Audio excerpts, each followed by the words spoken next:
Well, I'll kick this off. I'm Mayor Gallagher.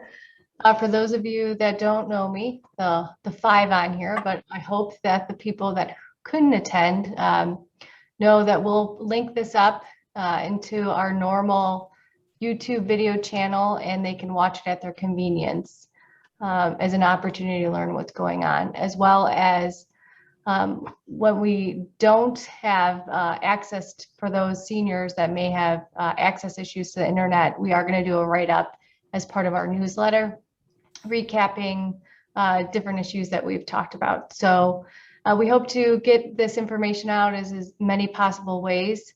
We hope that with COVID, it makes it a little easier for the next meeting that we can hopefully go back into public. But it's been up and down for every public meeting that we've had going back and forth. So we appreciate everybody's understanding and trying to ebb and flow to the changes that we face too here in the government. I just want to shout out, I see Sue Grodek and Andy Selhertz, our council members are on here. And I will let Liz go over how you can ask questions at the end of this. We hope this to be as interactive as possible, despite the fact that it is over Zoom. So she can go over that. So again, as I recapped in the first meeting, this has been a long time coming, our zoning update. Here in the city, joining me is Jeremy Rowan, who is the lead internally running this project, but we have hired our consultant, McBride Dale Clarion, who's an expert in this field. This is a complete zoning rewrite. It's important that we're getting all of the latest and greatest and the best zoning updates available throughout the nation, so we could plan for our future. This is looking into the future, not just next year and 5 years from now. This is looking 10, 20 years. As long as the zoning code has been written for 30 years, it's lasted us a long time, and we hope that this zoning code lasts us a long time so we could change with the times and be flexible, but also protect those things that we value and the residents value about our community while we're doing that. So I will kick it over to Liz Fields to take it from here, and I will let her explain what's going to go down for tonight. Great. Thank you, Mayor Gallagher. So we also have, again, my name is Liz Fields. I'm with McBride Dale Clarion. We also have Len Kendall here with my firm. And then we also have Mike Thomas with our strategy group. He is the consultant here to kind of do the communications and help us with getting our message out to the public for this project. So thank you to the people here tonight. And then again, as the mayor said, we will be posting this on our project website, which we'll talk about in a second. So we are recording this meeting, as we already said. We will update it to the project website, which is brooklynohzoning.com. And then we'll also work with the city if they also want to post it on their YouTube channel. It may be in both places, or it may just be on the project website. We'll work with the city on that. For tonight's meeting, we were going to ask you to submit all your questions with the Q&A feature. You'll see at the bottom of your Zoom screen, you have a Q&A button. If you click on that, you can ask questions. You can ask questions either anonymously or with your name, and you will get to see all the questions that you ask. And then when we respond to a question, everyone will see that question and response. So if somebody else asks a question and we respond to it, you will see that question and response. But if you ask a question and we don't respond to it, you are the only one that's going to see that. But we want to keep all those questions in the same place during the presentation. If somebody asks a pretty simple question, like, what's the project website again? Or what's the setback mean? We're going to answer those kind of throughout the presentation, but the more complicated questions, we're going to save and answer at the end during our Q&A discussion portion at the end of the meeting. There also is the chat. If you have any, thoughts or issues with your Zoom, you can use the chat to kind of let us know about that. We will be saving the chat when we're done with this presentation. So just to let you know, but that chat is available if you need it.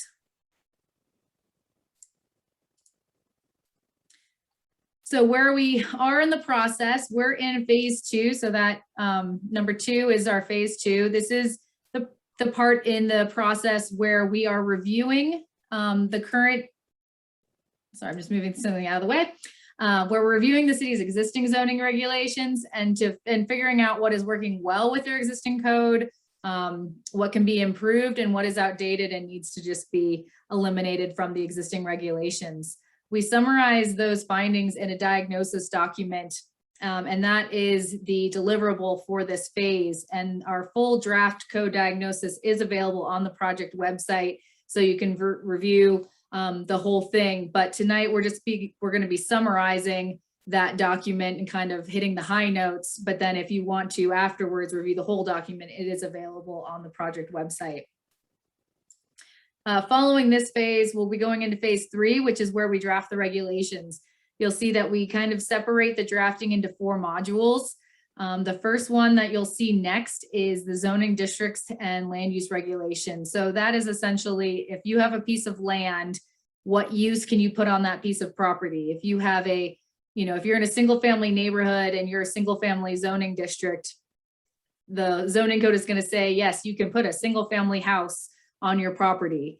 And that's going to be different than if you're in a commercial zoning district or an industrial zoning district. You're going to have a different list of permitted uses that are going to be available to you to develop on your piece of property. So that's what we're going to be going through first. And then we'll be moving on to the other sections of the code. We'll be updating the development and design standards. That's really what a development looks like and how it functions. So how tall a building can be, where it's located on the lot, what parking regulations it has, landscaping, lighting, basically everything that has to do with what a development looks like. And then moving on to the administration, that is, if you are submitting a new development, who approves it? How does that, what do you need to submit to get that development approved? What process does it go through at the city? How long does that take? What public notices are sent out? So it's all that kind of administration part of the code. And then lastly, we will wrap up with module 4, which we will write all the definitions and update those, and then wrap up any remaining sections that we need to finish up that may have gotten kind of stuck or anything like that along the way. And then we're anticipating that we'll have our final code draft and start the adoption process in a little bit less than a year from now. If everything goes to plan, that's where we'll be. So hopefully at this time next year, you guys will have a new code ready to go. As we mentioned, there is the project website. I'm guessing a lot of you found us through this website today, but for those who haven't seen it or those who are watching this back, brooklynohzoning.com is going to be the hub for everything related to this project. We will be updating the content on the website as we go through. So every new piece of product that we write, we added the draft diagnosis to the website just a few days ago. This morning, I added all the links to the meeting here tonight. So we will be continuously updating that. So please reference back to this website throughout the process for more information. So tonight, again, the point of this meeting is to go over that code diagnosis. And again, that is a detailed analysis of the strengths, weakness, and opportunities for improvement within the city's existing zoning code. And we summarize that in that document to provide the city and the stakeholders and the residents, an opportunity to kind of see from a higher level what we're planning on changing and to make sure that we're all on the same page before we move forward. And in that document, the main thing that we do is establish these project goals. And so for this code project, we have these 3 primary project goals: to reorganize and reformat the code, to modernize and improve development regulations, and to implement Brooklyn's master plan that was adopted last year. So we'll go through a little bit for each of these, how we're going to implement those project goals with this update. So for reorganizing the code content, currently the city's zoning code has 14 chapters. We're proposing to simplify that down to 7. And so you'll see the proposed 7 chapters here. We'll also, at the end of this presentation, go into a little bit more detail of this outline. But here you can see this is how the new code will be organized into these 7 chapters, and everything will be contained within those. This is also a snapshot of, on the left, you have the city's existing, a snapshot of the city's existing zoning code. And on the right is our proposed format of the new zoning code. As you can see, it's a lot easier to read, a lot, more dynamic.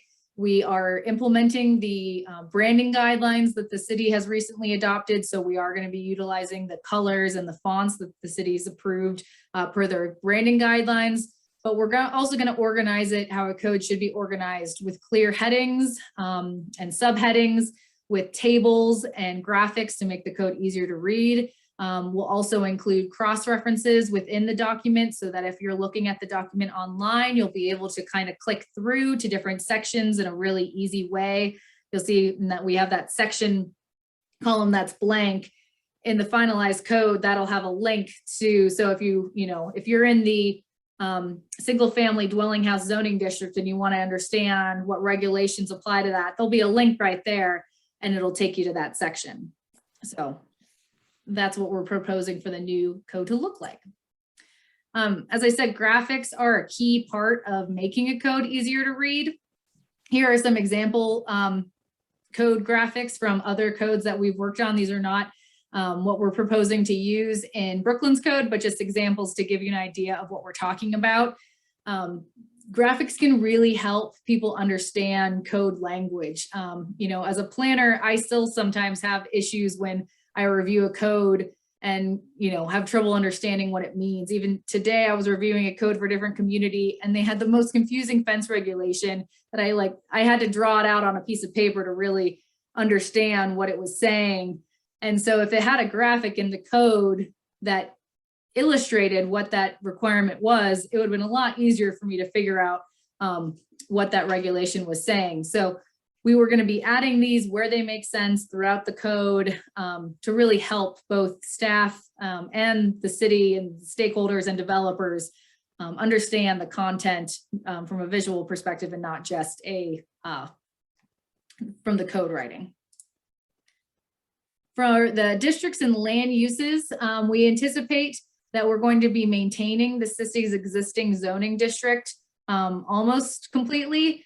So, and if you aren't familiar, the zoning districts, the city is divided into different zoning districts, and each zoning district establishes different regulations for what is allowed in that area. And so, as I stated here, you'll see on this graphic, these are the city's existing zoning districts. So there's a single family zoning district, a apartment house dwelling district, a retail business, general business, industrial districts. So those are the existing districts that the city has.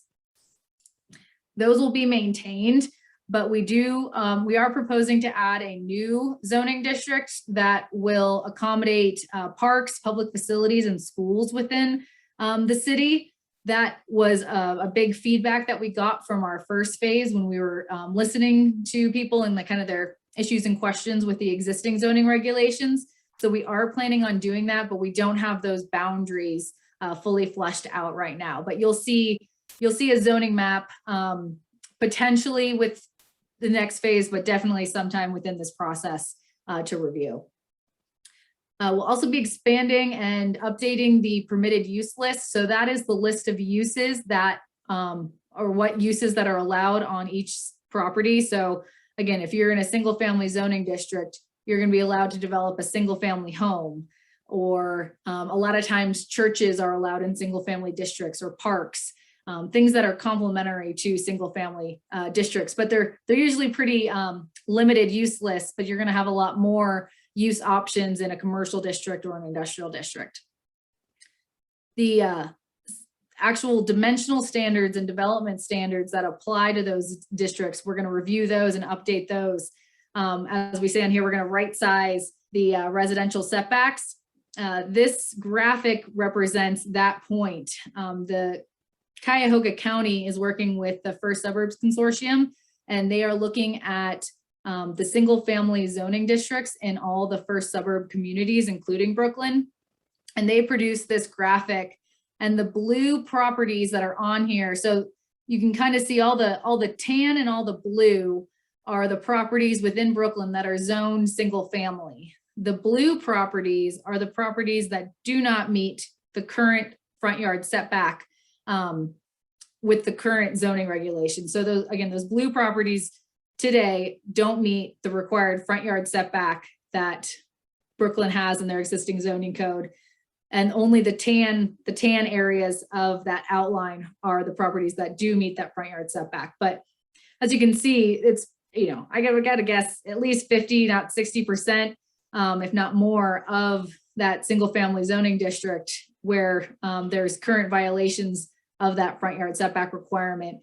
And that just makes things a lot more harder for residents if they want to, add on a porch or add on a, small addition to the back.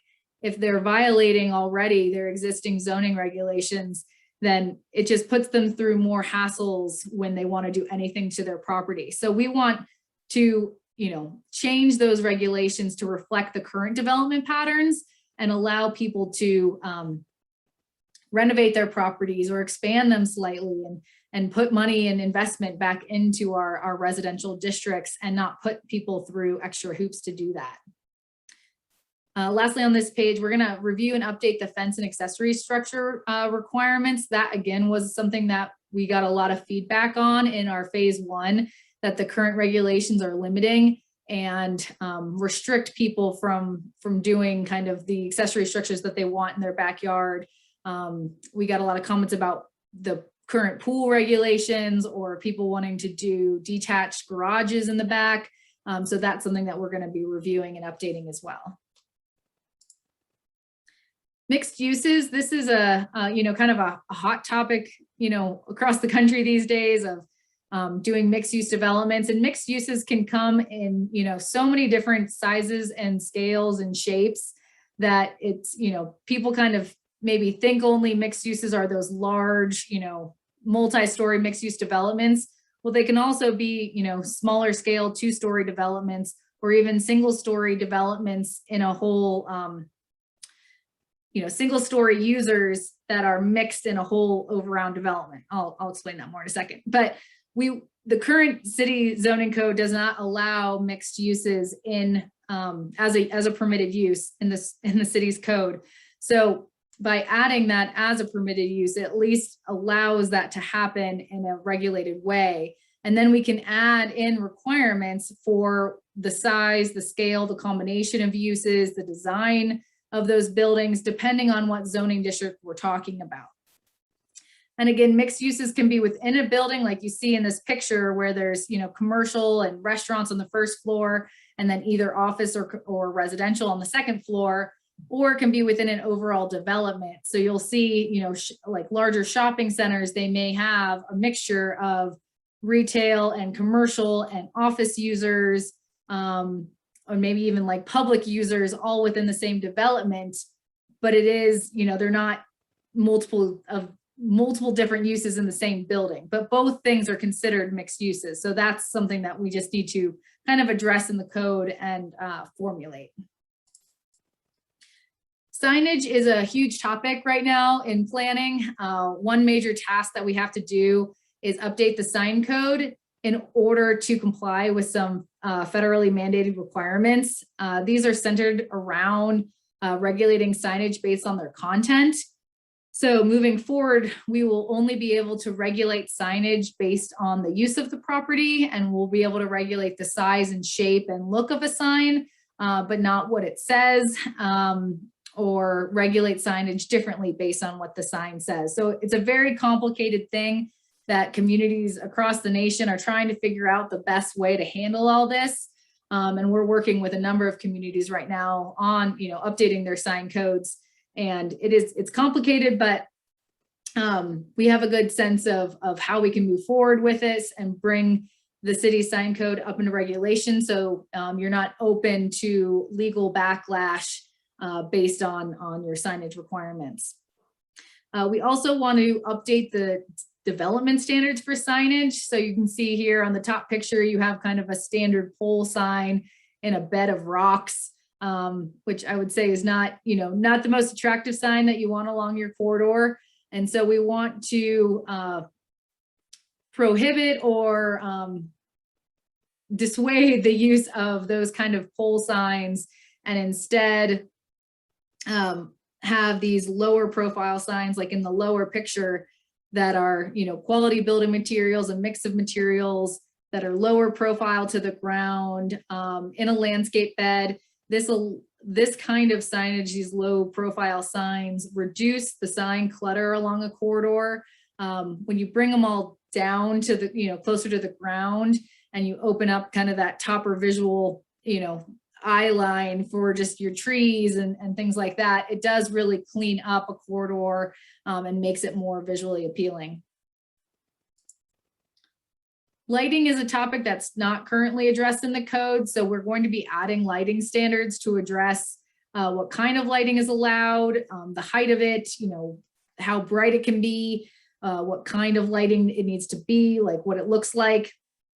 And a lot of this is surrounded to ensure that light is not spilled from commercial and industrial developments to surrounding roadways and properties. We want people to safely light their developments, but we don't want their lighting to spill and negatively impact adjacent neighbors or people driving on adjacent roadways.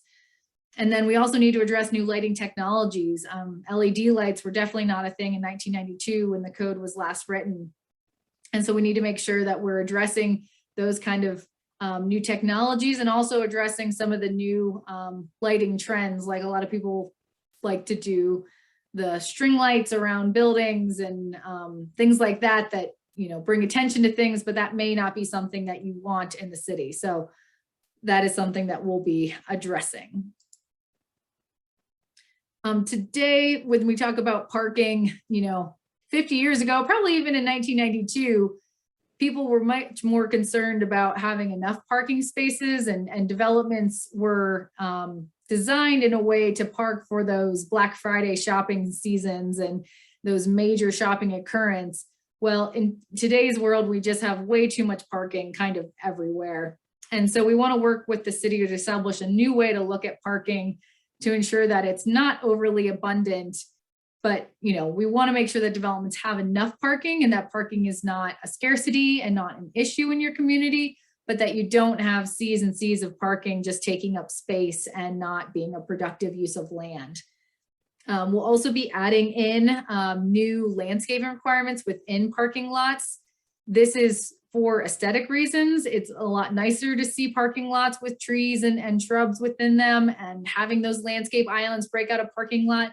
But it also improves the environmental effects and can improve stormwater and drainage within a development if designed in that way to do that. So there's a lot of benefits to a community, not just from aesthetic purposes, but for other reasons, to have landscaping within shopping centers and developments and parking lots.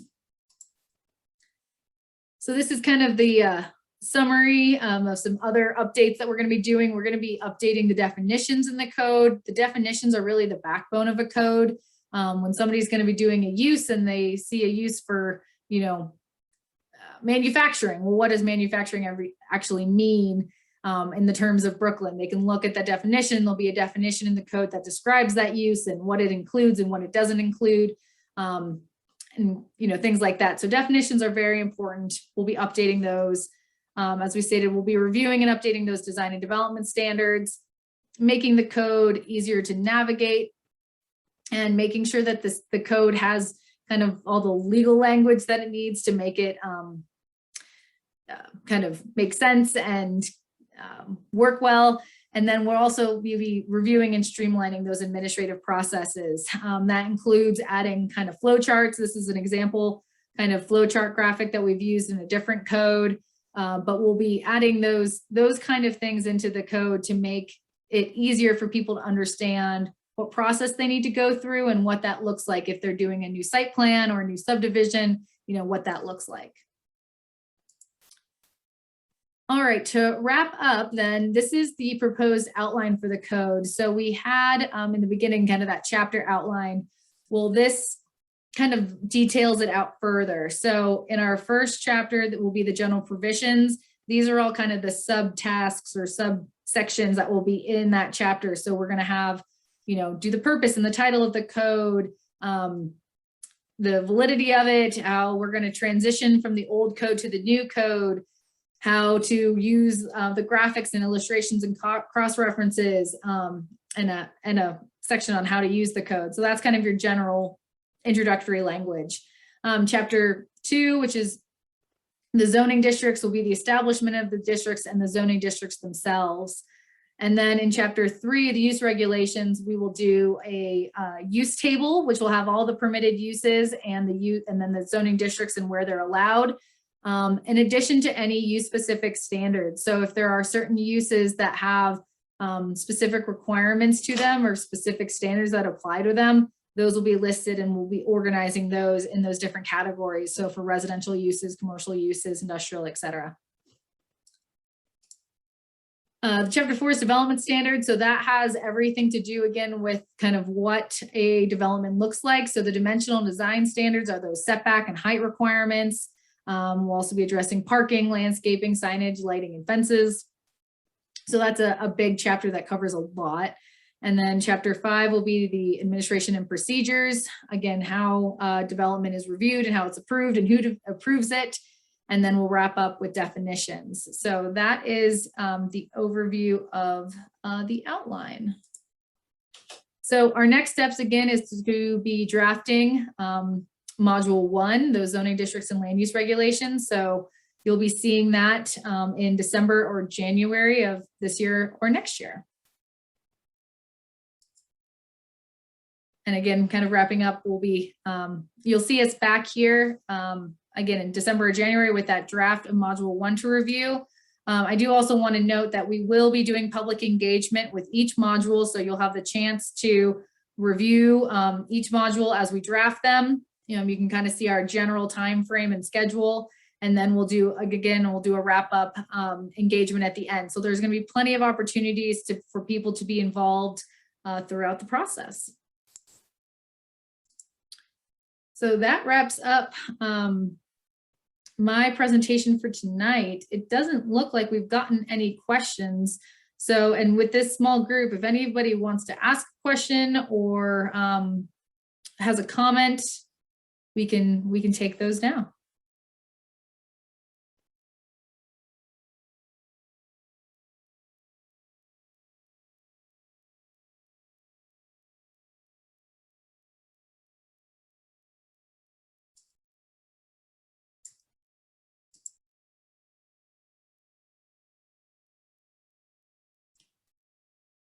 Nothing.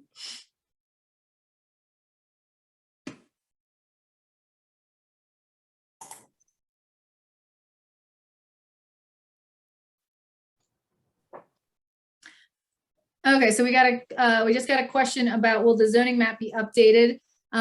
Yes, so what we are planning to do with the zoning map is to keep all the existing districts as they are today, but to create a new district for parks, public facilities, and schools. And so we will need to be establishing which parcels we're going to be putting into that new district. I wouldn't anticipate any changes unless we're talking about, parks, schools, and public facilities, that those will be going from whatever zoning district they're in now to that new district.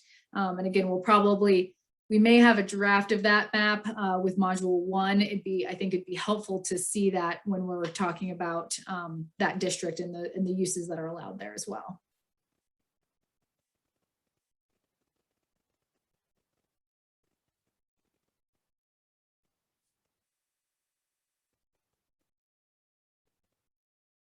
Okay, so we got a question about who will be reviewing and approving the recommended language for the specific codes. Will the people have any input? So me and Len will be the ones drafting the code. And then for each module that we draft, we will have staff review it first. And they'll get, Jeremy and his team will give us comments on it. And then for each module, we will have the advisory committee that we have established review it, and then we will also present it to the public. So we'll present the draft of each module to the website for comment and feedback. So there will be plenty of opportunity for people to see all the draft language as we go throughout the process.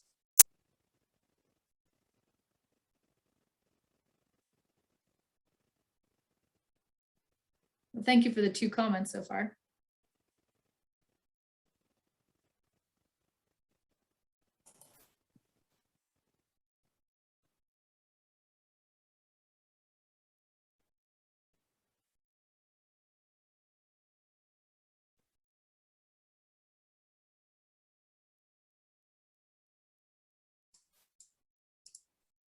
All right, we just got another comment of how will districts with a single family and some commercial properties be generally affected? More homes, more opportunities for commercial properties. So in the existing single family districts, we are not anticipating opening up kind of the permitted uses there. You know, the single family districts are pretty established and we want those to remain single family districts.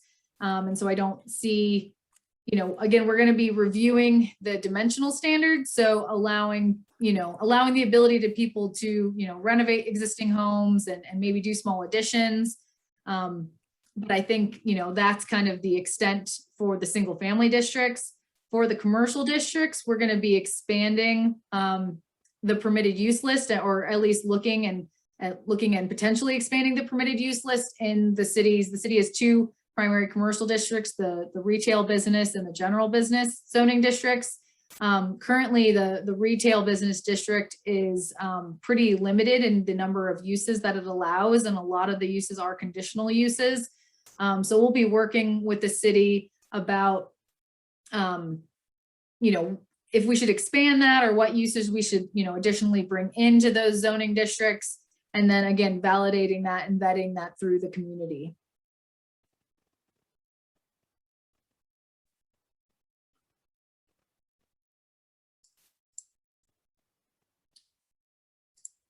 Okay, we just got another question about when in the process will you be updating conditional uses.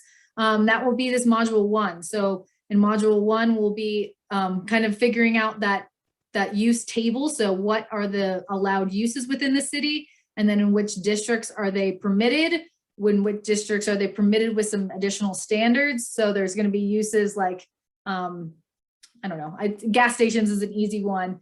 You know, gas stations is a unique development use where they have, you know, the canopy and the gas pumps and all these things associated with the development that other uses don't have. And so we can list out those additional standards that apply to that use.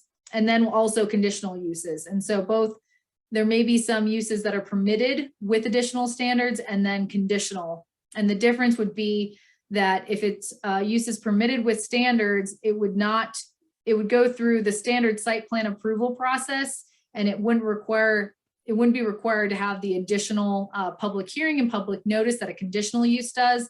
A conditional use requires a public hearing at planning commission, notification to adjacent property owners. So it's a much more public process that has a lot more public input.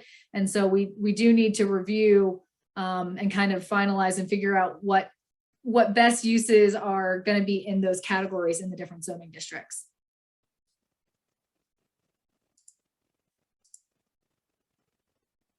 All right, next question. If the code for the frontage of residential homes changes, will those who are technically in violation have to update, or will there be a grandfather law in place?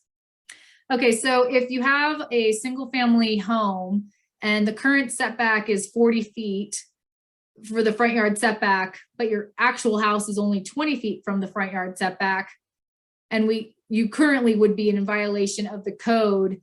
And if we then change that setback regulation so that the front yard setback is 15 feet and your house is 20 feet back, you would become in conformance with that regulation.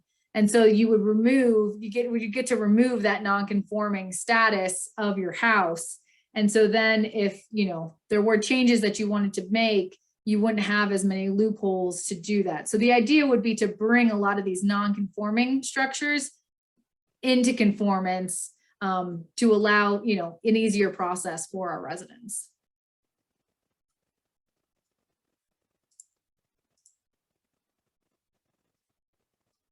All right, another question, will you be doing overlay districts or PUDs to combine uses, i.e. commercial and residential? So a PUD is a plan unit development. It is a method that a lot of communities use to review kind of unique or mixed use developments that in a lot of other places, if they have that process set forward, if a mixed use development came in and wanted to develop on a 5-acre piece of property, they could come in with a plan unit development application, and then the city would review that application kind of at once.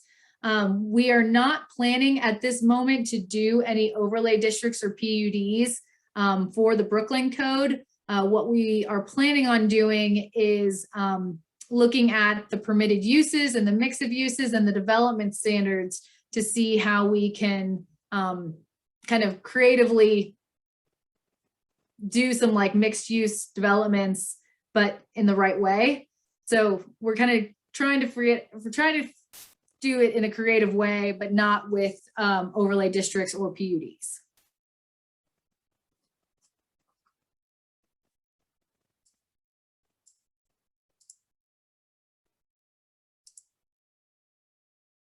So we did have some comments in the chat about that we should do this in the public, and we agree that the plan is, if COVID agrees, that we will, the next time we see us, we will be doing this in public, but we need to see what COVID is doing and what the regulations are. So when we can do this in public, we would love to, but we also need to, make sure that we're doing this in the right way. And Liz, I would say the goal is with the next, when we start to present the modules and we get into more of the detail, if there's any possible way to do an option where we can have some sort of public meeting, whether that's an open house where people can come and go, so it's not as large of a concentration, and then provide an option that would be virtual as well. So for people who are more comfortable, logging in and looking at things and providing feedback virtually, there'll be a choice for folks going forward how they want to handle that. That's our goal.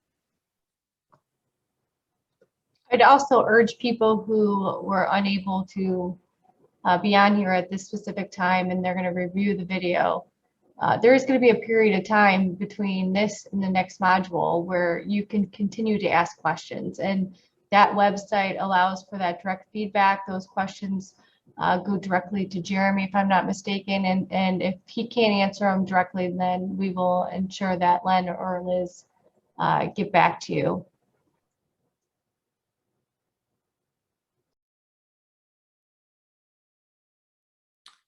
So yeah, I hope we answered everybody's question. And then again, we're going to put this recording on the website, and we're going to have a way for you to give us more feedback and ask more questions if something else comes up that you forgot to ask, or something else comes up in your ideas. And for the people that watch this later on, they'll have that opportunity as well. I think that's all you have. I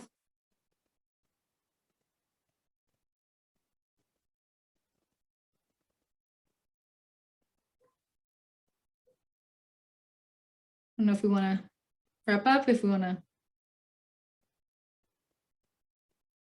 Oh, we had a question on how many people took place. We have 6 attendees in the audience, and then the 5 panelists. So 11 total in this meeting. So not as many as we would hope, obviously, but again, we'll try and get this out to more people with the recording.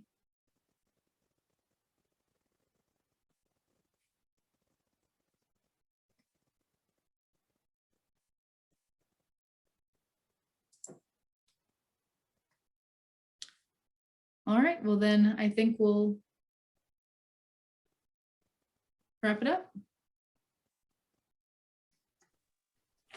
Well, thank you for all of those who attended. Out of those 6 people, 3 are council members, so they have a good grasp of what's going on. They've been through this.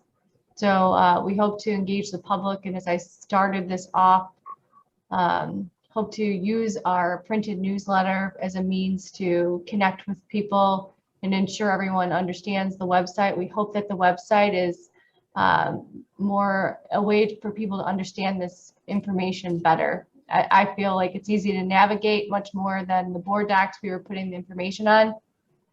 If you feel like there's a void in the website, or if there's information that we're not linking back, please reach out to somebody from the city. We have worked with our advisory committee. They've already given us suggestions that we integrated into the website, and we will continue to take that public feedback. The purpose here is to make sure everybody feels as educated as possible so we can move forward in a positive direction. So thank you for those who attended tonight and those who are following up on the video. Right. Good night.